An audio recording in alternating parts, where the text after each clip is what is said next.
What's up, everybody? Welcome to the No Scrubs Allowed podcast. Seal, how's it going, bud? Yeah, it's going great, man. Let me pick my mic up off of the studio desk floor area. It's Desk going good. floor. Yeah, just got out of a movie. Went and saw Dune. Oh yeah, how was that? Give us your quick 5 minute movie review, or less than 5 minutes, hopefully. Confusing as shit. Yeah. Pretty sure there's a movie that this is bit or a book that the movie's Mm, based off of. Never read probably. it and had no idea what the fuck was happening and fell asleep for a little bit, but woke up and yeah. So you know how they say like Zendaya and then that little dorky looking kid and Jason Momoa or whatever his name is, Aquaman, are like the Mm-hmm. stars of the movie. Sure. It's the little nerd dude the whole time. Jason Momoa for like 5 minutes, and then Zendaya like a sprinkle second in there. I don't. So they It's just, weirdest marketing thing they ever did, but yeah, they just wanted to hype up the big names that they knew people would show up for. yeah, weird movie. Huh. Way out there, all about the worms. I don't know. I don't know much about it. I saw like one preview for it, and I was like, I don't know that. Yeah, same. Me and baby girl needed Not to in get that away, world. take a little break from society, and get away for a couple hours. Went to one of those luxury theater things. I feel that I need to get a break from society for sure. Yeah. I just got one, and I feel like I need another one. But all right, so we had some fun stuff happen. We'll start out with just kind of a one-off just to talk about it. And the last UFC just happened. It was a big one. It had a couple title fights. It was just two and stills, but the main card was really good. Well, the whole card actually was really good. The entire undercard was all knockouts, which was fun. And then the main card had a lot of good fights. It literally opened up with Michael Chandler versus Justin Gaethje, which is awesome. And it went on with a lot of good finishes.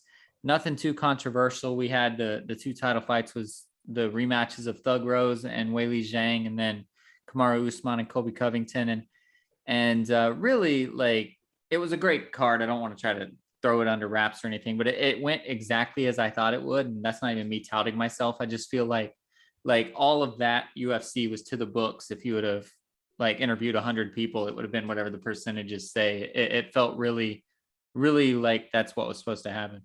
Yeah, I unfortunately didn't get to watch any of it. I was busy at work, slammed, which I guess is a good thing, but didn't get to see any of it at all whatsoever. Didn't walk out of work until 1:30, and I think they were going in around 3. I think whenever I texted you that I was out of work, Covington and Usman.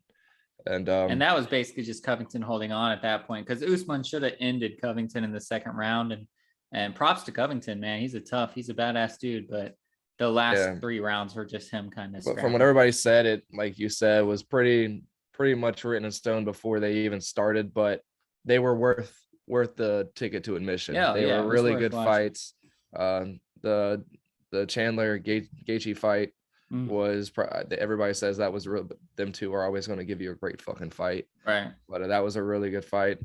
I'm sad that I missed it, but also not too much so because there wasn't an oh shit moment. Usually the last couple cards I've had 4 or 5 of them, Right. and there was not one in this Did you card see that whatsoever. handstand knockout from like the undercards though? It's been Maybe running there was around an the oh internet. shit. No, It's I been didn't. running around the internet. It's this fat dude, bro. Like I don't know the two people. I wasn't even watching it at the time. I watched the highlight, but some fat black dude. It has to be heavyweights because otherwise they're just not dropping weight, which sucks.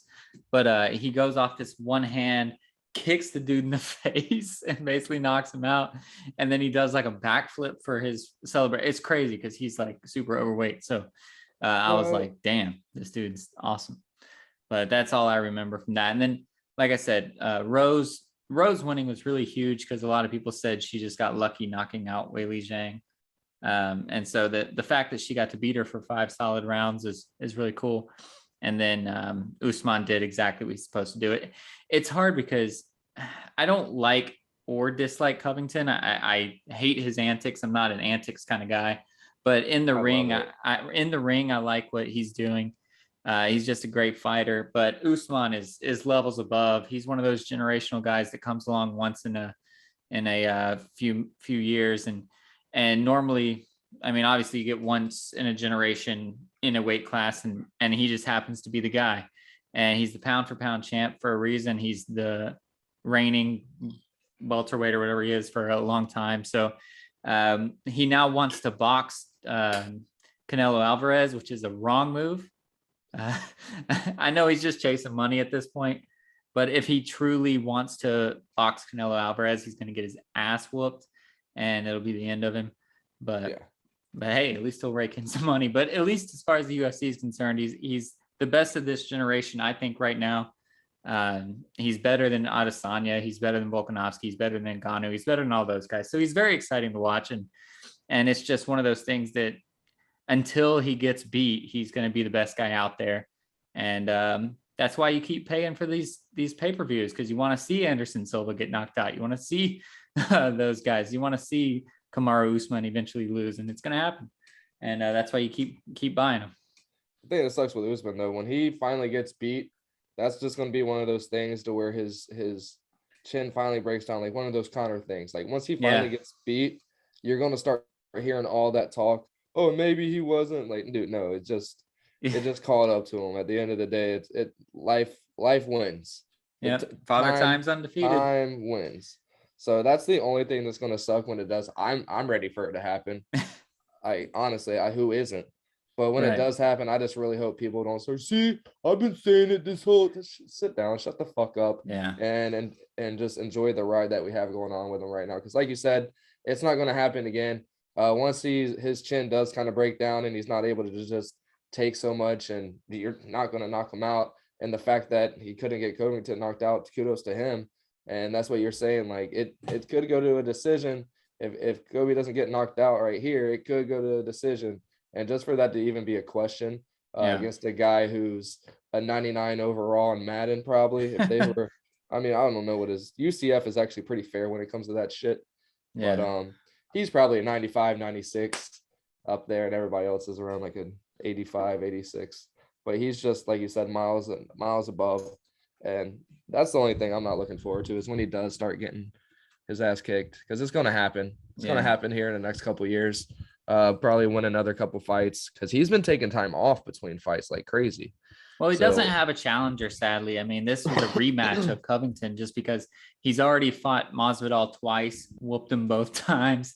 He's fought Covington now twice, not whooped him, but knocked him out in the 4th or 5th round, and then pretty handily beat him this time. And he's already fought Oliveira or whoever the third guy is. So he's just waiting. He's just waiting for that guy. Doesn't that say something? Was it Usman who had to fucking borrow money for camp? Somebody had to borrow money, like a champion had to borrow money for camp. And maybe I don't remember. Which is crazy as fuck. And then you think, like you say, he was an Ultimate Fighter guy, so I'm not sure if he had to borrow money. There's people out there who are like really good. Patty the Batty, or whatever his name is, came out of nowhere. But he said no to the UFC 2-3 different times because he felt like he wasn't ready to get up there and go fight, and took another couple of years and did his thing. I feel like this is kind of on the UFC and just being greedy with their money and shit, and not going out and finding these contenders like they were 6-7 years. Shit, it's been longer. 10 years ago, when you had 3 different UFC championship fucking fighting shows, and then you might not get to the UFC, you'll end up going into whatever, the tough and all that shit. And now there's none of it. It's all about, I think the Contender Series is coming back though, but it needs to. All that shit, the Contender, the Ultimate Fighting Championship Series, all that shit was awesome. You train these people, and then leading up to a fucking fight between the 2 coaches, that was fucking awesome. That's what they just did with Volkanovski and what's his name? T-City. Okay. But that they need to get back to doing that a lot more. There used to be like 2-3 seasons a year. Yeah. And they were great fights. We found fucking Forrest Griffin off of that shit. And like, Stephen Bonner. I mean, that was Stephen Bonner season 1, like season 1 or 2. Yeah. And we kept getting great people. Masvidal, I think. Oh no, Masvidal got his chance on there after the backyard shit. But yeah, Usman was there. I think they've had 5 champions come from there. So it's great to see. And a lot of people come out of nowhere and get up there. And even the people who don't get the championships, they make a career out of it. And people are like, yo, this dude can fight. But that's Dana and the UFC having to pay these people money to go on the shows. And that's why it hasn't been happening. Yeah. And you find out how much these people are getting paid. It's insane. It's not cool. They need to fix that shit. And we'd have a lot better fights year round. Yeah, and I think they will because the one FC and stuff, they're paying people out their ass, bro. Yeah. And like they just probably because they're paying their athletes so much, they don't have any sort of marketing or anything like that. So once the two blend together to where they'll be paying their fighters and they'll have the marketing, it'll probably be UFC just because they got the leg up on everybody else. But whenever that decides to happen, when those two things balance out, it's going to be a nice product. And yeah, I mean, pretty much at least once a month, we're going to have cards better than this one. I mean, cards that have two or three or four or five or title fights in them. And I'm excited for it. It'll be awesome. Oh yeah, same. That should be happening at least once a month. You should have a card with a title fight. At least once every 6 months, have 2 or 3 title fights on a card. Like, there's no reason you can't have that happening. Well, and every single card shouldn't be pay-per-view either. And I know like they let the shitty ones not be pay-per-view right now, but they should like make pay-per-view an important one. Like not every other one be pay-per-view. Save it, sell your shit to ESPN. They want to buy your stuff. Just make the money off of that and then really dig in for the big one for pay-per-view, or like the 4th of July one, and then like the Thanksgiving card or whatever one they want to be their biggest one. Then do that, and then you're good. Everything else should be free. I agree. Or subscription or whatever it is. I agree. But while we're still on the topic, while we're still on the topic of fighting, do you want to talk a little about Fury Paul? We can. I love it. You hate this shit so much. It sucks because he wanted to fight Fury because it says Fury, but this kid is not Tyson Fury. Anybody that wants to look and go, this is Tyson Fury's brother, like, don't do that shit. He is not him. He's got a below 500 record in boxing. He is a legitimate boxer, so I credit Paul for that, but he's not going for a title shot anytime soon. He is not Tyson Fury. And Logan Paul, is it Logan or Jake? Which one's doing it? Logan. That's no Jake. Jake. Okay. I think it's Jake. No, it's Logan. It's fucking Logan. Well, he's just Jake, and I don't know who it is. Jake actually. is fighting. We don't know yet. Else. He might fight Mike Tyson, or is that Logan? One of them wanted to fight Mike Tyson. But anyways, that's just another shit show for another day. But he just wanted the Fury name, and it's cool. He got it. And hey, this Fury kid's a true boxer, so I'm excited about that. I don't think he's going to beat the Paul kid. Like, it's tough because they're doing it the right way. They're grabbing these people that have the highest marketability with the lowest actual chance of losing, and good for him. But hey, maybe this Fury kid can pull it off. But don't pay for this fight thinking he's Tyson Fury. Pay for it to watch all the rest of the stuff. Yeah, I like it. I like the marketing ploy off of it because of the Fury. But yeah, I think, like you said, I'm ready to see another knockout, man. We haven't seen these Paul brothers come out and do a knockout in a couple fights now, and that's what they started. That's what got this whole fucking hype train going. So if you want to see a knockout, tune into the undercard for Darren Williams fighting Frank Gore. That's gonna be hilarious. Williams is gonna throw hands on that fool. Oh yeah, Gore's that's gonna be knocked out for sure. That's gonna be fucking hilarious. Yeah, that's hilarious. Funny that came out today. Yeah. Another fight that could end up on the books here soon. Maybe a WWE tag team fight between the Morris brothers and the Djokovic brothers.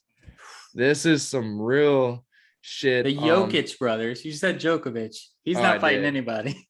Yeah, no, he's just a racket that can't do anything to him. But yeah, the Joker brothers. I'm not even going the Jokic. There you go. Jokic. Yeah. Jokic. But yeah, that so came out. Nikolai is not that type of person. I was shocked. Well, first off, let's talk about the play in general, because he's not that type of guy. Morris is, no offense to Markieff Morris, but those guys are those guys. He get a hard foul, which I'm fine with the foul, the Morris foul. I'm fine with it. I think it's a good hard foul. It should be called a good hard foul. He stuck his elbow under Jokic's armpit. All right, cool, whatever. But then Jokic got heated, bro. He slammed all 315 pounds or whatever he is. You saw Morris's head snap, dude. Yeah, he's definitely concussed. Yeah. Whenever you hit that neck twist the wrong way and you're just, that's probably going to be like that for a week. That was as if you were getting rear-ended, sitting still by a 65-mile-an-hour semi truck. It was insane. Yeah, and the foul was nice and hard. maybe the elbow got a rib, maybe Right. hurt, and thought there was some will and because he didn't have to stick his elbow out the way Oh, he for did. sure. Yeah. He could have just shoulder nudged or something like that. That was it was a good foul. I agree. Good hard foul. There was no intent, ill intent. I don't Ill fucking know what I'm intent. Yeah. saying. But It was definitely meant to be hard. He I feel wanted you to like know, like, I'm here, yeah, but but it Joker wasn't. probably thought, oh, like, all right, this is what we're doing because the Heat don't back down from anybody. That's It true. came out, and I think something was going on before that. Jimmy probably was snapping at somebody. Something I'm didn't see it. I have no idea, but just knowing about the Heat, Jimmy going off the other day Tyler Heroes on being cocky in somebody, somebody's yeah. face. So I could definitely see that there was probably a little tension in that game, some jawing going on, and this was later on in the game when it happened. Like 2-3 minutes left in the game. Right. They both end up getting ejected, and Markeith's brother, goes to Twitter and says, "Wait till his back turns," like jotting it down. I noted. Yeah. Yeah, Something like, noted. And so his brother came out there and said, "Let it be what it is. Like you don't want this." And Marcus well, is that like, was "Oh, both of his brothers, I think. They we're like created their Jokic brothers Instagram account, just or Twitter account, whatever it is, just to clap back at I thought Marcus. it was one of the brothers. It's Oh, both, I okay. think. That's so yeah, he was like, "Hey, we're ready, we're there." So this is something to look to. Hopefully the league will shut it down because the Morris brothers are not to be fucked with. I don't think any basketball player really is about that action. We've seen they're Jimmy just was really about that action, boy. Jimmy. He Jimmy wanted Jokic is to come Jimmy right is, there. but even just no, and the history shows us even when back in the day when these guys were about that action, they could basketball players can't fight. Right. They We just do know that. cannot fight. They cannot fucking fight. Morris brothers, they don't put them in that category. Yeah. Them motherfuckers will knock They're that hard, ass bro. out. Yeah, they will knock your ass out. And I don't see Jokic or his brothers being able to. One, Jokic plays like a fat old man. He's not Tyson Fury. He's not happening. He's getting slept on. He's slow as shit. And oh yeah, he's the only one that's in a major athletics. Yeah, the other ones probably are it. even slower. So yeah, and then both of these brothers are athletic as fuck. And about that action, like I've said 1,000 times, But, that would be a great tag team. If there's any that way would to be tag fun. team UFC or tag team boxing, don't put no script WWE. Put them on AEW, that All Elite Wrestling, Ooh, yeah. and don't even put a script in and say, "Hey, here's a Dude. fucking wrestling ring. Go, have fun. Yeah, but got some chairs out. Do your thing." But to jokes aside and the tag team thing aside, to move the story along, Jokic was apologetic. He said he saw the video and he was like, "Yo, that was wrong." Jokic is, as you said to start this entire conversation, he's not about that. That's not the way he plays basketball. And obviously we've all let anger get the best of us. Me usually is to the refs. You've actually gotten in some altercations. So we both know what it's about to be, to let anger get the best of you. So Jokic just let that happen. And in the post game, he handled it like a gentleman. I haven't seen what the Morris guy said afterwards, but Jokic said that was wrong. He apologized. He knew that it was messed up. So shout out to him for that. Yeah. But I like that they let men be men. You didn't have the parents coming out pulling people off and stuff, like in my case back in the day. Just let men be men, hash it out. Try to fight your teammate though or some shit? No, he tried to fight me. All right. He got that action and his mom came and pulled him off. All right, so let's move on. Let's move away from fights because I think that's all the fights we need for right now. Unless you want, holy cow, Dalvin Cook just got accused of assault. So, but we're not going to go there because we don't know. I was told he was a victim. I'm sure. I literally just saw the headline pop up, so it's fresh. Lillard's heating up. Anything about it? But one thing we do know a little bit more about, and still nothing, but I do want to touch on it just because I'm a fan, and we know that I wanted to talk about, or I've talked about this man before in other windows, and that's Robert Sarver finally coming under accusations of just, well, I just wish they'd accuse him of being a shitty owner. Like that's enough to fire him, in my opinion.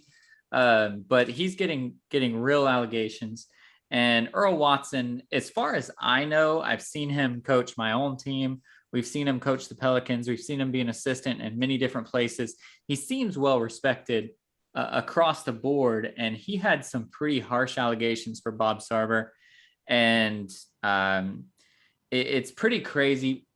When I listen to the Suns organization talk about it, I don't know how far you've looked into it, but I've looked into it just as a Suns fan. I want to make sure everything's real that I see.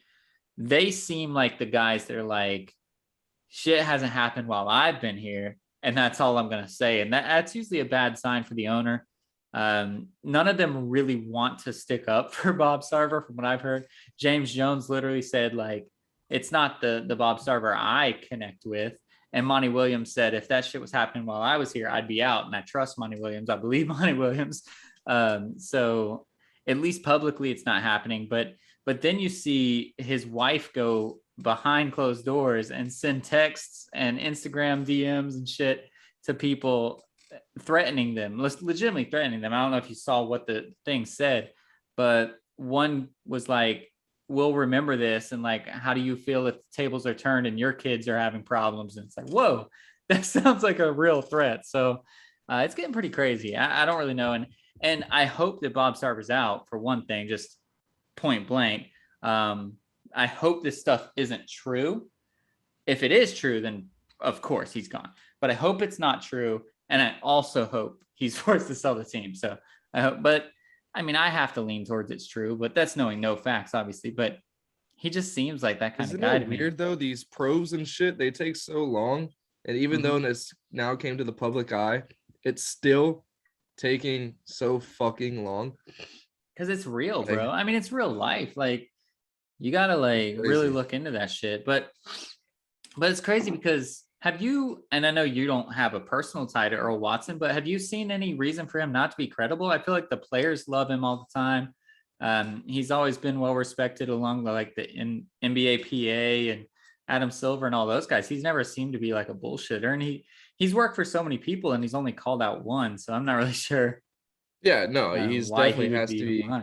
He's definitely credible, and I feel that when there's going to be evidence. If there wasn't evidence, if there wasn't people to talk to be character witnesses in this ordeal, then his wife wouldn't be going out and about sending text and messages and so on, threatening people and giving them the whole Godfather horse in the bed treatment type shit. And that's what makes me think, like, on first hearing about it, just like you, let's hope nobody got hurt really bad in this, but let's get rid of this fuck and get this team going with a good ownership and get them on the right path. But now that like it's going further, we're a week into this and it's just more layers are peeling from this onion, and it seems like shit's gonna hit the fan. Maybe not so much in the Clippers and their old owner type thing. But it won't get that bad, I don't think. But it same mindset though. Maybe not as bad with the way he talks. It almost seems like acts, but it seems like that thing where they're like, my grandpa was racist kind of thing. Like that. Yeah. Whereas the Clippers thing was completely different. He thought of them as like slaves and like all this other shit. But this is more of like, yeah, my grandpa was racist too, kind of thing. Like that's his vibe. Like he just has that kind of vibe. And what I think is going to happen is I think he's going to get off scot-free as far as legal implications, but I think he's going to sell the team. I think the heat's going to get built up and get built up. He's going to sell the team and then everything's going to dissipate. He's going to get out ahead of it, I think, and sell the team to somebody. And that's what I hope happens. But obviously I hope the truth comes out. I hope if he's an asshole that people call him out for it. But I hope he ultimately sells the team, and that as far as the Suns organization is concerned, I hope that they don't get just destroyed because of this, the way that the Clippers did. The Clippers really did. And luckily, who's their owner now? Who's the Clippers owner, or the guy? Yeah, that guy.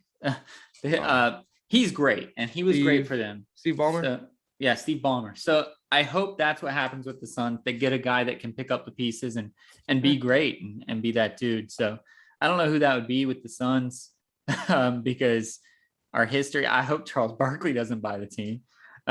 So I don't know who would buy the team, but yeah, I hope he's gone. I hope he's gone, regardless of the fact I've talked about that many times on the podcast. I hate Bob Sarver. I think he's the worst owner in the league, regardless of his views on life. So we'll see. But it's something I'm following closely, more closely than most of our political, or not political, but stupid stories that I try to steer clear of. I actually want to know what's going on, obviously. And it seems like he's on his way out, in my opinion. I hope so. There's no need for any of that, especially in probably the more driven sports league in America as far as social injustice is concerned, and Yeah, trying to narrow the gap. And you can't have, especially at the top, there's anywhere whatsoever, but somebody who's not around but is so important to the league. That's not somebody that should be representing a team as an owner right. whatsoever. So you got to get rid of them bad apples. I mean, they're there. There's not so much as probably in the NFL with all the old whites there, but they're there. It's a mindset for the older people. It's just the way it used to be, Right. and now we're woke and we're not with the bullshit, and that shit's got to go. And that's the thing. Like I'm a very forgiving person, and that's why I try not to lean into any of these things. And if any of those stories happened in a vacuum and somebody came up to him, like if Earl Watson came up to him and said, "Yo, bro, that's not cool," and he said, "Oh shit, my bad," like then I'd be like, you know what? Shit happens. Like when one of the stories is he went up to a woman that works for him and he said, "Do I own you?" And that's like the way he asked if she works for him. Like, I'm cool with that. If she tells him like, "Yo, you can't say that to me," and he goes, "Oh shit, my bad." And it's all right, move on. Because it's a different time, whatever you have to, you're an idiot, but move on. And like, but the fact that he continues to stand his ground, it seems like he digs his feet in and he's like, "What do you mean I can't say that? I'm gonna say it twice now." Like, fuck that. Get that guy out of here. Yeah. So I agree. all right. So one more basketball thing to talk about, and this is now the your favorite team, I think, the team that is now the favorites to win the NBA Finals, and that's the Golden State Warriors. They don't even have Clay back, and they are rolling. Steph dropped a 50-point, almost triple-double last night to just put his protege Trae Young to sleep for a second. And I mean, this team looks good. I know you don't actually like the Warriors. Obviously, anybody that's listening to this podcast knows that, but this team looks dangerous, man. They do, but in the playoffs they're going to be fucked. They're going to get down to the big boys, and big boys is in Joker. I'm not even going to try to say his last name now that I have Djokovic in my head. Right. But Joker, big boys is in Ayton if he can stay healthy. Even if not, McGee has been playing pretty damn good with Frank Kaminsky going out there. Who's another big boy? McGee's looked really good. I like it. Nurkic, no. Gobert, did you say him? Gobert, is that it? That's right. Nurkic is in Portland, right? Yeah, Nurkic is there. Yeah, Vucevic is in Chicago. Right. Or Vucevic, however the fuck you say his name. And they're going to have some problems. I mean, you don't think Wiseman can hang when he comes back? No. So, but the way they've played and the way they won their championships is off of the three ball, and they got some guys to do it, but they don't have the Harrison Barnes. They don't have the healthy Andre Iguodala or the young Andre Iguodala. He's going to go out there for a fourth quarter and be able to do something because he sits the first three quarters. Once Steph cools down and defenses really start playing on his ass like they were when it was just him on the court, right, and they remember what the fuck was up, and now that he's healthy again, I think that'll settle back down. I mean, he's the best shooter in the league. He's always going to be able to drop 50 if he wants to, but you're going to make them work for it a lot more than they have to come out in the beginning of the season. But yeah, I'm fucking pissed. They're rolling. They're going to be good, and they're definitely up in the contentions with the top 5 teams in the West that we didn't even talk about them 2 weeks ago when we were talking about who could end up in the NBA Finals, and now they're making a case for it. But I still think the way the West is going to shape up, they're going to get blitzed out of there real fucking fast. No, I agree with you. And it's funny that you literally just ended on that, because that's the reason I didn't talk about them with the NBA Finals, is because just like you said, I think they're a team that's built for the regular season. They're that team that can go out and win 73 games and then not win the finals. Shout out to your Cavs. They're just built that way. They're built to anybody can win a game that you're not able to prepare. I mean, these teams play every other day and you can't prepare for a team, but when you can prepare for a team over a 2-week stretch, it's different. And it's just easier when you can prepare for Steph Curry to say, listen, he could beat us one game. He can't beat us 4 games if we do this. And they're not built that way. So I agree with you. I don't think they'll make it very far. If they make the top seed, they can obviously move a little bit further. But if they continue to get battered round after round after round, they're not going to make it all that far. And Draymond's not the same guy he was in 2017. He's just not. So that like they're not going to be able to bang with those guys with Draymond. They would have to get a Wiseman that's a fully healthy and 3 years from now Wiseman, and he's gonna have to grow up real quick. Yeah, when you look back at 2015 to the ring that they won without KD on their team, just pretty much the team that the core that they have right now, the West was not what it is now. Right. It was everybody was in the East trying to fucking get rid of LeBron, which they ended up doing 3 years later. But that team shouldn't have won a championship if fucking Kelly Olynyk wouldn't have broken Kevin Love's arm. We would have been able to beat them. We still took them 6 games, I think, in 2015. But yeah, the West is just too dominant at the top right now, and it's a lot more than just the big men like, excuse me, DeAndre Ayton. You got Chris Paul out there acting like he's 25 right now. Booker's finally shaping up, showing out. Crowder's doing his thing. Bridges is going off. So I mean that team, and then look at Gobert. He has Donovan Mitchell, Mike Conley, freaking Ingles. Joe Ingles. Yeah, them guys. Go look at who else. What's the other ones? The Nuggets. I mean, if MPJ is playing, but still he's not the right guy. But I think those are the top 4 teams right Jamal, now. They have Jamal. Will Barton showing out on that team. So it's not just the Warriors that have 2 or 3 people that can put up 30 points. There's 5-6 teams in the West that can do it and that have been doing it. And even tonight, the Clippers ended up fucking my parlay, but Portland had like 3-4 people with 25 plus points. Well, and then the Clippers too. I mean, the Clippers are one of those teams also that can come out. And so. CJ's just been fucking. Yeah, that's the problem right now. Portland will be good if he can snap back into it. Yeah.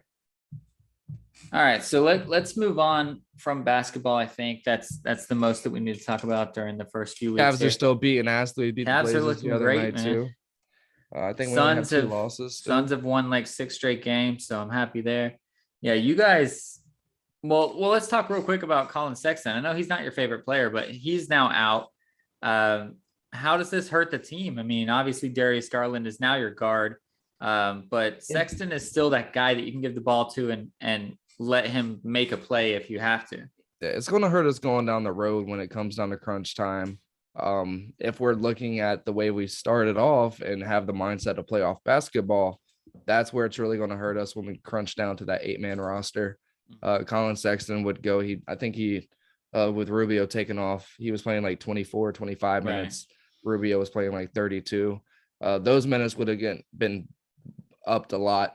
He would have been playing probably 33, 34 minutes a game in the playoffs. So that's big shoes to fill, really big shoes to fill. And I don't know who's going to be able to do it. Rubio's going to go up to the starting now, probably more than not. I would say yes to that. And this just makes me go back to last year when they just couldn't let PJ take a break, just have some mentally not ready to fucking play, let him have a fucking pout over his locker room spot and give him time and let him come back, because now he's in Houston with that young team who can't win a game, but they scare a lot of fucking teams to start the game. Yeah. And he's one of the reasons they're doing it. He's really fucking good, and he's turning into a fucking 6'5" point guard. He's able to do a lot of shit with the rock that we could fucking use right now. But well, I know you're not trying to hear it, but because Sexton is out, could they make this Kevin Love trade that they've been hanging off on for a long time? They could, and I don't think they've been hanging off of it. They just weren't willing to not get good stuffs. So now good stuffs will be like a little off of Portland. Just somebody who comes in, is used to getting 20 good minutes and giving you 5-6 points, couple assists, and Rubio's going to take that starting job and run away with it. And now we just need somebody to fill in. But now it's worth it to take that little bit. I feel like if we do have a mindset of playoff basketball, if we're just trying to ride it out, we're going to deal with whatever holes come in the ship. We're going to try to plug them in. We're going to keep selling. If that's the case, then keep Kevin Love. I think this is second to last year of his contract. So we've been fighting it off already. Why not keep going on if they don't think that we have a chance of playoffs? Because playoff basketball, yes, we're not going to win a chip. I joked about it last week, but we're not going to. But playoff basketball brings a lot of revenue, and that city runs off basketball. So that would help. You don't think the Browns? We need to talk about the Browns. We will talk about the Browns in just a second. But... I mean, we know that that downtown area around their basketball arena, they lost millions every time LeBron left, and just playoff basketball would bring back lots of money for that area. I've never been there. I flew into Cleveland, but never been there. But just because that's my team, I've loved that team my whole life pretty much. Definitely have love for that city, more so the place they play basketball in the surrounding area, which is really like poverty stricken. Yeah. Well, the whole city sucks. Yeah. And it sucks. So that helps the city when playoff basketball comes. And hopefully now is better than ever. I have my Kevin Love jerseys. I have my memories. I love the guy. I can be unselfish if it's going to selfishly help the team. For sure. And you guys have shown, because Mobley is good, you guys have shown that your big men are pretty set. Jared but it Allen sucks too, because Kevin Love has shown too at the same time he can come in off the bench and bring a spark. And not even only that, he can come in with the starters and play with Mobley and Jared Allen and give them even taller. Like sometimes with Markkanen hurt now, even more so. He comes in with those two guys, and it's fucking awesome to watch, because Mobley's able to go out, shoot threes. Kevin Love's able to shoot threes. And it just looks like you have these tall fucking trees out on the perimeter, and Jared Allen just beast moding people in there that's 2-3 inches shorter than him, because he's 7'1" too. Yeah. I've weirdly enough, I've watched the Cavs more than anyone on League Pass. And the main reason is because the Suns have been on national TV, so I don't get to watch them on League Pass. I've still watched the Suns more than any other team, but otherwise it's been the Cavs. And I enjoy watching them. They're fun to watch. Yeah. Other than that, I've watched the Kings a shit ton for some reason. They're not as fun to watch, but Halliburton's good. That's a story. Yeah, isn't it crazy what they're doing with Bagley? They could use Bagley. I know. And they're just saying, it's crazy. They're just trying to ride off the Fox healed and weirdly enough Harrison Barnes. But Halliburton is coming in and causing like. He's a real player. He's going to be really good. Yeah, he is. Yeah, he really is. Which sucks, because I pick Harrison Barnes a lot on the fantasy, and he's been plugging a lot of points away from Harrison. Yeah. All right, so let's move on to football. And before we get to our college football stuff, it was a weird year in the NFL. Weird week in the NFL, and my team had a bye, so it was nice. Got to chill. Got to just sit and watch some weird stuff happen. But the Bills lost. The Bills lost to your Jaguars. That might not have even been the craziest upset, but it probably was, right? You guys, and that was with Trevor Lawrence getting hurt as well. What the hell did you guys do? Did you guys find a blueprint? Or I still don't think it's the craziest, because I still think the Cowboys game is the craziest, but we'll talk about that in a second. Yeah, the Cowboys game sucked. See all these Reds. Yeah. See if you'll scroll. They're all the Cowboys. No, that's just all the football bets that I'd made. And okay. Yeah. So I had bet smart, went with the favors, because you said, dude, the underdogs are going to fuck you. Could have went 5 bets and won 5 out of 5 on the underdogs yesterday. And but the 2 underdogs that you did pick sucked. Yes. Well, no. I picked, the Eagles. Yeah, the Eagles and the Jets. You're right. Those 2 did suck majorly. Not the Eagles so much, so they ended up losing on them. They did on the last second. But the Jaguars the Jaguars did what the Jaguars do when the Bills are in Jacksonville. They Mm. did not let them do anything at all defensively. It had nothing to do with our cornerbacks, thank God, because they are asinine. Sorry, Shaq. I love you. Thank you for what you did at UCF, but that's about it. Um, just disgustingly bad. But we were able to get pressure on Josh Allen a lot, causing a lot of fucking chaos in the backfield. Didn't let that run game get going whatsoever. And if that run game for the Bills can't go, that's game over. Right. Zach Moss is hurt. Thank goodness you didn't start him this Yeah. week, right? No, Thank I goodness you didn't, but I start also him. didn't start Jalen Waddle, and it made me lose the fucking game. So, Damn. anyways. But Zach Moss got hurt. Singletary wasn't able to get it going. Josh Allen couldn't do anything when he was trying to Diggs was a no-show. Nothing. Yeah. So I mean, yeah, maybe shout out Shaq for that. But Josh Allen, my Josh Allen, the Jaguars Josh Allen, was MVP of the ready for week. this team. Yeah. Was ready for this game. He's had it circled. He hears it all the time. He said, you're Josh Allen. You're not Josh Allen. Like there's a better Josh Allen. And he was definitely ready to show America that he's the better Josh Allen. And besides the fact that I could have put all that money on that game and really, really been living large right now, I'm happy for it. Hopefully we'll be able to learn, start a blueprint for that. But the chances of that happening are slim to none. We scored 9 points. We actually kicked field goals, which was awesome to see instead of going forward on fourth down. Looks like we might have found a kicker, even though he did miss early, but he came back 52, 54, I think, were the two big ones there at the end. And yes, so that's what we need to do. We need to start playing NFL football like we did on Sunday, and we'll get there. We're not a horrible team like we've been playing. Like we're not what everybody's been saying. Yeah, you're going to be a shitty team if you had the number 1 pick the year before.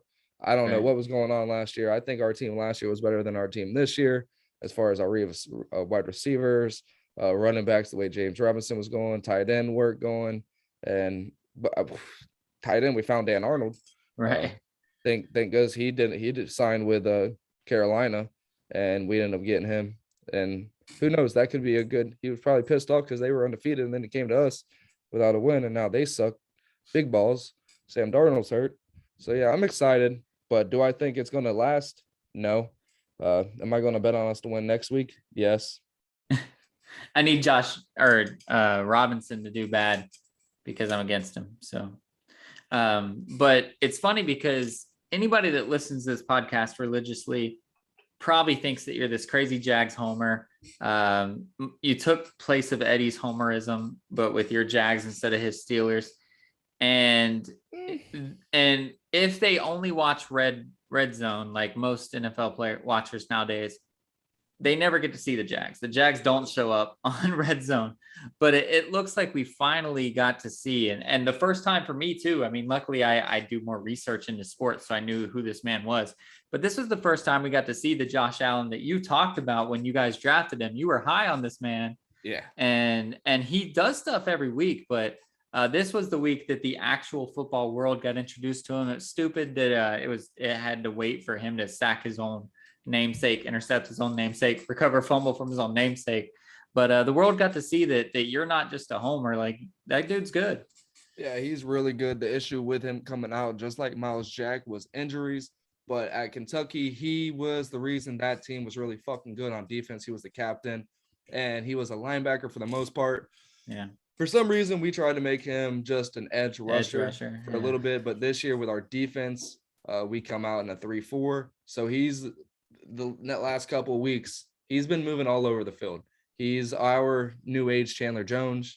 And the way he's been utilized this season, hopefully he replaces coaching staff. They're fucking trash. But we need to keep this 3-4. If him and Miles Jack are going to be on this team, and with the big dudes we have up front, nobody can ever really run on us. It's just the big passing plays and our defensive backs getting fucking shredded back there. But if we can keep this shit going, everybody's going to know who Josh Allen is, and he's going to get a lot of Pro Bowls, and he's going to make his way to the Hall of Fame. If he can keep in this system here, he's just going to run wild on the NFL. And yeah, he's able to expose a lot of things, and he's a smart dude. He's like Darius Leonard. You saw, I don't know if you watched Mic'd Up a couple weeks ago, he was saying, hey man, they're running with the ball loose, punch it out. 2 plays later, he sees the dude running back's coming up to him. He punches it.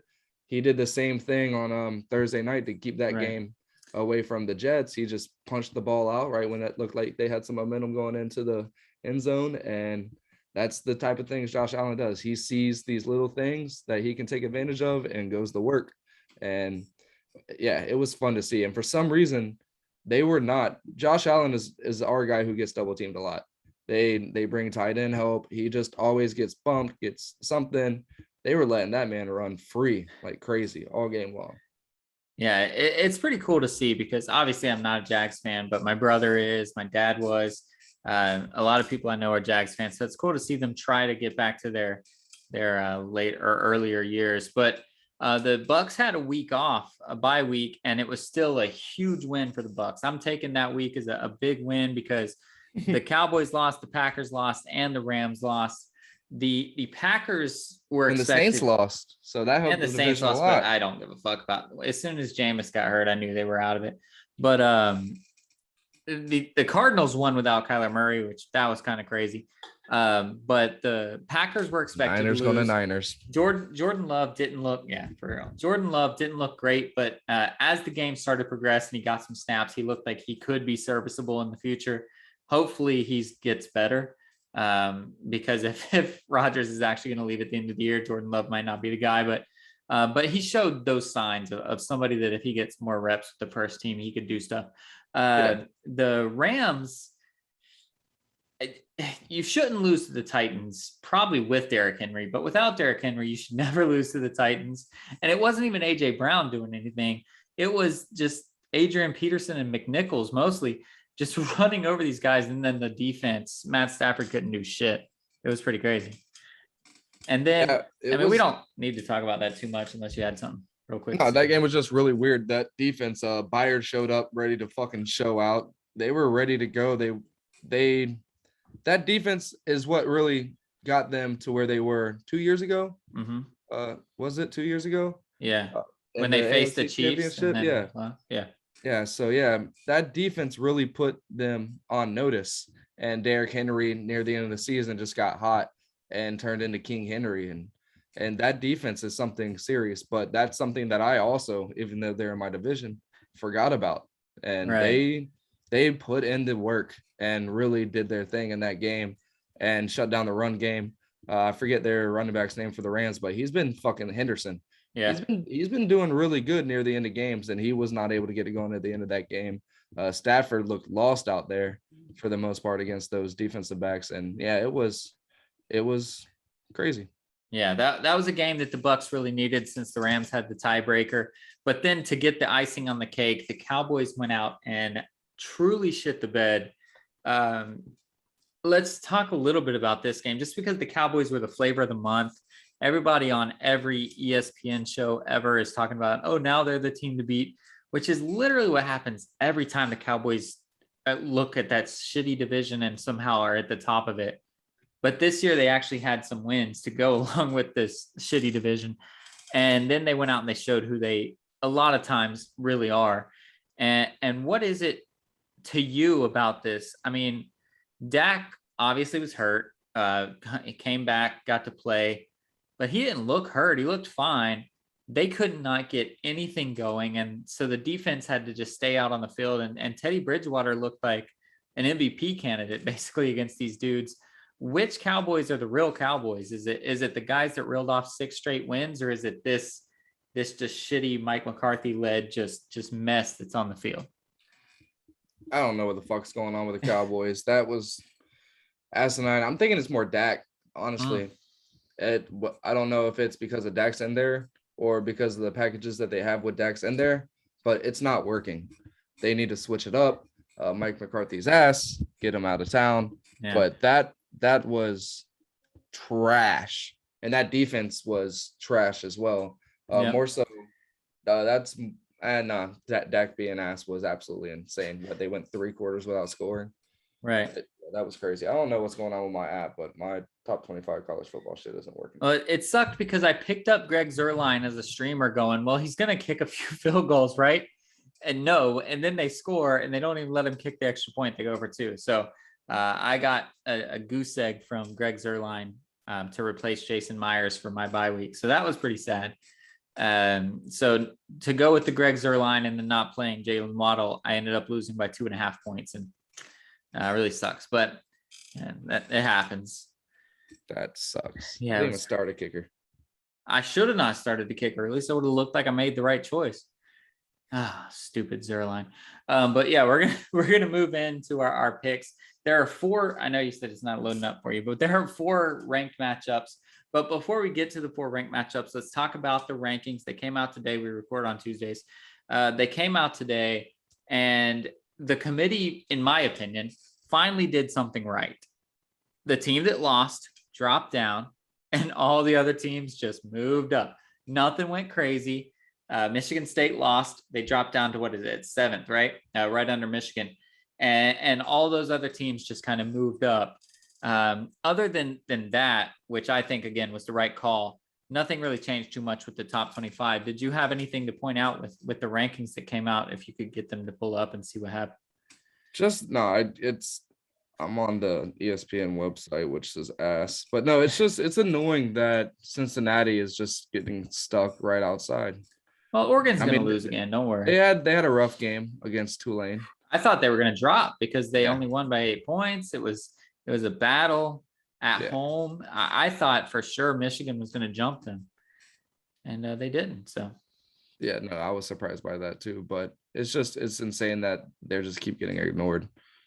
That's the only thing I can say. But we get to see them early in the week, so I think 5th is where the committee wants them, because I think the committee wants to say, look, we're giving you a chance.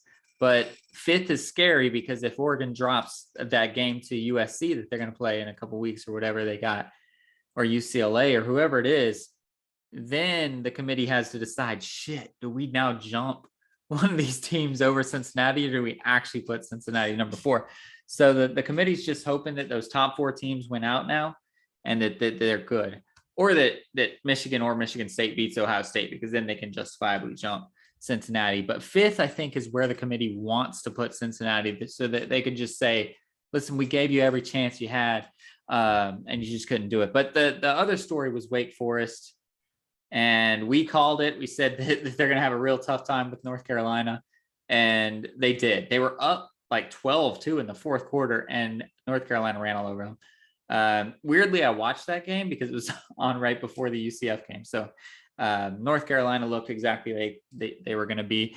Both of our upset picks are right, which is, again, exciting. I think that's 2 weeks in a row that both of our upset picks were right. So we're going to move into the ranked matchups now, and there's some good ones. And I'm just going to go in order of the schedule because I didn't feel like ranking them in my head this time. And the first game that we get to is your favorite team, Oklahoma, heading to Waco to face the Baylor Bears. And this is, I mean, Oklahoma's been challenged. Oklahoma's had some tough games. Oklahoma hasn't looked great. This is actually their toughest game until they get to the Red River or the Oklahoma State game. What do you see happening here? Oklahoma's new quarterback looks great. They actually look like a real team again. What do you think is going to happen here in Baylor? I think Baylor's going to be able to take it at home. Oklahoma, even though, that quarterback's good, they're still a rough team, rough around the edges. So is Baylor. Anything can happen, but just that home factor, I think they're going to be able to go in there against a good but young quarterback. I think they'll be able to get it done. Yeah, this is going to be one of those Big 12 shootouts that you're used to, and you got to think that Oklahoma quarterback is going to show some wrinkles. When you're asking him to score 5 times, he can do that. But against Baylor, you're going to have to score 7, 8 times. I mean, this game's going to be in the 60s, the 50s and 60s, and he'll make a mistake. And if Baylor can jump on it, I'm actually with you. I think Baylor's going to pull this upset, and the Big 12 will be officially kaput. Although them being 8th is too big of a task anyway, probably. But I think this will put an end to the Big 12. The next game is fresh off the upset. Purdue trying for another upset of Ohio State. I'm going to have to cough, but I don't know how to turn off my mic. But anyway,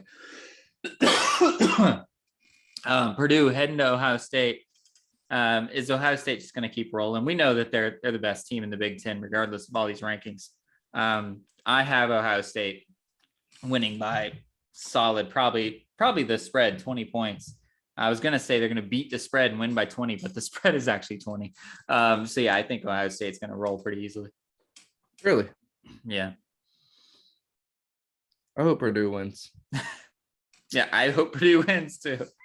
But yeah, no, I think Ohio State's going to beat the shit out of them too. Unfortunately. We're 2 for 2 on this, or we're 2 and 2. Like we're agreeing on each other. Well, maybe we'll have a disagreement here because I've actually picked both of these teams for my upsets before, and one came through for me and one didn't. Texas A&M is going to Ole Miss. This is actually a toss-up in my opinion, but your go. What do you think? Yeah, they both went hard against Alabama and looked really good. But this is another game. I think that home factor comes into play, and Lane Kiffin's the better coach. So I got to go Ole Miss. Wow, I'm gonna go Ole Miss too, man. We're gonna change it up on this last one. I don't know. Hopefully you actually pick your heart and don't just pick different from me. But it's NC State heading to Wake Forest. Wake Forest, still the best team in the ACC so far, rankings wise, but they got kind of embarrassed by NC State, not score wise, but game situation wise, to blow that lead. And North Carolina. And I think it's going to be NC State doing one of those weird ACC upsets that they do. They've beaten North Carolina when they were one of the better teams. They beat Duke when they were one of the better teams. Wake Forest is not in that triangle, but they're also in the state of North Carolina. And NC State really, really takes pride in beating those in-state rivalries. So I think NC State, the Wolfpack, are going to head to Wake Forest and come away with a win. Okay. I don't think so. Wake Forest is going to come off of that loss to UNC and beat that ass and let them know that they're not going to lose to NC State. They might lose to North Carolina with a good coach and Mac Brown. Yeah. Not some NC State coach that I have no idea who it is. I don't know who NC State's coach is either. NC State's that upset school from the ACC, though, I'm telling you. Although I don't even know if that's an upset anymore to beat Wake Forest. But all right, well, now let's get to our upsets. The way we staggered it, you get to go first. I know you went first last week on the upset picks, but we got them both right, so it's fine. Who is your upset pick this week? Yeah, I got Ole Miss over Texas A&M. You got a ranked upset. All right. I mean, that's fair. They are the upset. And I don't get to see over and under on the website, so I don't know if they're the actual underdogs. You called it right. All right, cool. I don't know why this is still an upset just because of Bo Nix, I guess. But I have Mississippi State going to Auburn, and they're going to beat them. Auburn is ranked 17th, so technically my upset might be a worse pick than yours. But Mississippi State, I've ridden with them a couple times. They've gotten the upset both times that I've picked them. But they're a 500 school, so it might be pretty dangerous. But Auburn, man, 1 week Auburn looks like one of the better teams in the SEC, and the other week they look like they'd probably lose to Florida, which looks like a tall task at this point. So I think Mississippi State's going to come in and beat Auburn. Also, is there a school that could use a bye week more than Florida? Is that something that could? We got one pretty much this week. Yeah, that's true. We don't like talking about our teams when they're doing poorly, but let's talk real quickly about Dan Mullen in Florida. Do you think the writing's on the wall? A lot of people are talking about his hot seat. I really don't think so. I think he's set for a couple more years, but what do you think? Yeah, his seat is not hot at all. Okay. He's got a knuckle down. They just got rid of the defensive coordinator and everybody else's seat was hot and they got him or whatever his name is. Yeah, offensive line coach gone too. Don't know anything about that. I just know I could not stand our defense. Defense coordinator is leader of the defense. Defense sucks. He's got to go get that shit shaped out. He should have been gone after last season, but I'm happy it happened now. I don't think Dan Mullen has a hot seat at all, but I do feel like he has to get his shit together, get his ducks in a row, and stop with the cute shit. Asking if Samford, the Georgia game, if we don't beat Samford by like how much do we have to beat them? At least 30 to make this fair. At least 30. Yeah, I mean we have to just smash them into a pulp because I think his seat can get hot. And if you let a team like Samford stick around for just a little too long, then maybe people start talking. We're not going to lose the game. But if we only win like maybe 21-7 or some shit, they're going to start talking. We got to come out and we got to fly on them. Yeah, for sure. We got to play Gator football and get back to that shit. Dan Mullen as an OG of Gator football. So I don't want to see him get fired. Hopefully he's able to stay for 10, 15 years until he decides to hang up the visor. Right. And I don't want to see that. But yeah, it could happen. But I think we'll get our shit together now that the defense coordinator's out of there. We'll get it going. Recruiting wise, hopefully we'll be able to get shit done. Hopefully Anthony Richardson will heal from his injury and want to stay in Florida after he's got more playing time and be able to get him going. He's a true freshman, so he's young as shit. So hopefully he'll shape into something special. And Emory Jones is a senior, so we'll figure it out. But this season's gone, obviously. Well, we could still be bowl eligible. We have to win 2 more games. We're going to win 1. And then we get Missouri at Missouri and then host FSU. Both Missouri and FSU suck, but obviously we're not the best team in the world either. But we should still become bowl eligible. A lot of people are writing that UF and UCF will be facing in the Gasparilla Bowl down there near you, kind of. That'd be dope. So you should go check that out if that happens. But we should still become bowl eligible, keep that streak kind of going, and be good there, because FSU won't even be the even like eligible to where we can beat them, I don't think. And in their season, I think their season's already over because they only have 3 wins. So we like to be the team that stops them from being bowl eligible. We've done it a couple times in our career. So yeah, I don't think they've ever done it to us. We've either already been a shitty school or we've already been bowl eligible. Yeah, the last time we weren't bowl eligible, we went like 3-9. Yeah, and we already knew it because week 2 we lost to Georgia Southern. Yeah, exactly. Yeah, they weren't the team that.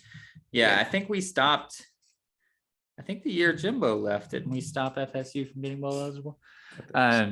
So, anyways, what else do we have to talk about before we get out of here? Anything rising in your sports brain? That shake looked weird. Oh, I know you want to talk about refs for a second because this is not a get out of here kind of moment, but let's talk about refs. We did definitely forget about that. So I was going to put my money where my mouth is again on my underdog bet, but I can't because my account says 0 and I'm not putting more funds in there right now. I'm not doing it. Can't do it. Won't do it. But it sucks. So had a good start with the Purdue bet. Then I put that money on Usman. He won. So then my dumbass put that money on the Cowboys. Know what happened there. So you know what? I was like, you know what? I'm gonna freshen this shit up. The Hard Rock app made a boost for the Bulls to win and the Bears to win. And so I put some monies on that. The Bulls won. Woohoo. So I was like, you know what? I think the Bears are going to come back to win this. The odds for them to come back were plus 400. So I threw more money down on those odds. And they did. They came back. They were going to fucking win. And a player made a great play and got up. And this player was released by the team that he was playing. Yeah. And got up, looked over, took a couple steps and said, yeah, bitch, remember me? Remember the guy you cut? He didn't say anything. He looked. Yeah, he really didn't say anything. Mentally said it. He didn't even make any gestures. He did this. Yep. Yep. Turned around, walked to his fucking sideline, and the ref said, booty bump, flag. Like, and this is the same fucking ref, forgot his name again. Tony Correnti or something. Tony Correnti, who has been in the limelight for this rule this year. And the first thing in his defense, when he was asked about it after the game with his whole rapport they do for the refs, was that first off, it is a whatever the fucking term is, it's an emphasis. It's one of their emphasis this season. Right. And so, yeah, I felt that he made a gesture towards the Pittsburgh sideline, and the NFL doesn't want that. Yeah. You felt as if he made feelings are not for a fucking referee, that you are not taught with. That's why I cannot stand this fucking rule. He felt that he made a gesture. Yeah. This is where they need to be able to buzz in, say you're a fucking egotistical prick, put the flag back in. We're not doing this. That literally fucked The The man Bears, forced a punt and was excited about it because it they were fucked about the to win this game. they were about to win it, gas it, couldn't. It didn't happen the way it should have. It was absolutely ass. And this has to stop. They have to be able to come in and overturn these judgmental calls.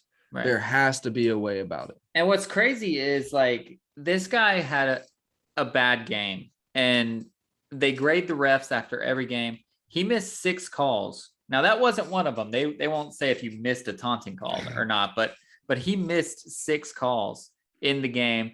One was a huge fucking hit on Justin Fields. It was after the throw. And Justin Fields complained about that a little later on in the press conference too.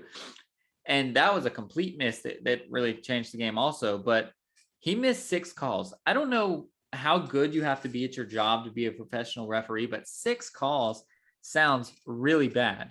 I think he got 12 right and missed 6. So that's a third of his calls he was wrong. So I'm not sure how good you have to be, but 66% sounds pretty shitty for being a professional referee, in my opinion. Yeah, they have to put a system in place then with not even so much the challenges and looking at plays, looking at these penalties and buzzing down, tell them to tuck the fucking flag back in, which sucks. They'll never do it because refs are going to guard the refs. We saw that was it last year or the year before when you were able to challenge the flags and none of them never got challenged. None of them. Or never got successful. Yeah, because the ref's not going to say his peer did wrong. Right. So the NFL has to come in and figure out a system in place to where there's somebody that's not with the refs, that's not with the NFL, somebody that can come in and say, that was fucking stupid, put the flag back, that's not right, we're not doing that. Because that's happened with just this one ref. Even though we missed 6 of them, about 5 or 6 of the flags he has thrown this season were absolute asinine. And shit, maybe we'll see in 10, 15 years, this fucking Tony Corinthy fucking asshole is up to the point shaving and all that shit and bets on games. Hang out with that other guy. Oh, dude. I lost like $15. I could have won like 50, but I'm pissed off. Think of the people who really put money down. And Chicago's not a nice place. There's some bad people there. So if it comes to find out that this motherfucker's involved in some shady shit, he's gone. Yeah, but for sure. Jokes aside, there's no room for that in today's football. It's starting to get to a good pace. It gets slowed down by these stupid flags. There has to be a way that we can freaking throw the reverse card on it. And I think they're going to think that in a couple of years, taunting is going to be looked at the same way that those excessive celebration things were, where the NFL said, listen, if you just let these boys celebrate touchdowns, everything's going to be okay. And it is. And nobody bats an eye twice about it. And it's so judgmental, though. Like the linemen, when there's a false start or there's an encroachment or if they get them jumping, the linemen are the funniest people on the field usually. It's hilarious to see, but it kind of irks me when there's nothing that can, what are they going to taunt? Fucking flags offset, right? Play again. That's probably why they do it, right? But there's nothing to gain from it. There's nothing to lose from it, so they let it go. There's everything. There's nothing to gain and everything to lose in all these scenarios in which it's happening. Yeah, it's got to stop. There's got to be a line. He's not flicking you off. I think that's what they're trying to stop. The whole getting in each other's faces, yelling at each other, the D's nuts thing. The college kid that slowed down. Did you see that one? Yeah. They called back like a 78-yard touchdown because the guy slowed down because there was nobody around him. Right. He looked back and kind of just put the slow burners on and high stepped a little bit to slow down, and not even high stepping, just literally bringing his legs up to slow down. And everything you just did doesn't matter. Yeah. It's ass. It's such ass. Taunting shouldn't be during the play anyway. If you can taunt mid-play and still get the play off, then you deserved it. Yeah. After the play is the only time it should even matter. And could you imagine last year? I mean, you guys were already still going to win the Super Bowl at that point in time. It was like 34-14. The peace thing? Yeah, to Winfield to Tyreek. Yeah. Could you imagine? Yeah, dude, that would have sucked. Dude, and he would have lost his job. Yeah. The kid would have lost his job. And he's our best safety by a mile. He was a rookie. Yeah. He was a rookie. Antoine Winfield Jr. was a fucking rookie and did one of the most savage things in Super Bowl history.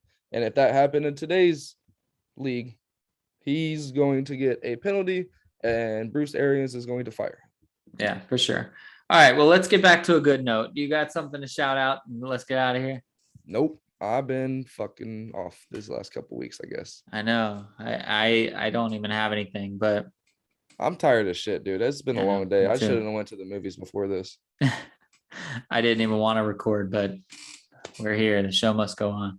Hey, So be like us. Show up when you're not wanting to be here, when you're not trying to record, and when you're not trying to live your life, when you're not trying to go into work. Go in anyway. Step up. Put your britches on. I won't even say big boy because sometimes it's big girl. Put your britches on and get doing what you got to do. And as always, be a stud, not a scrub.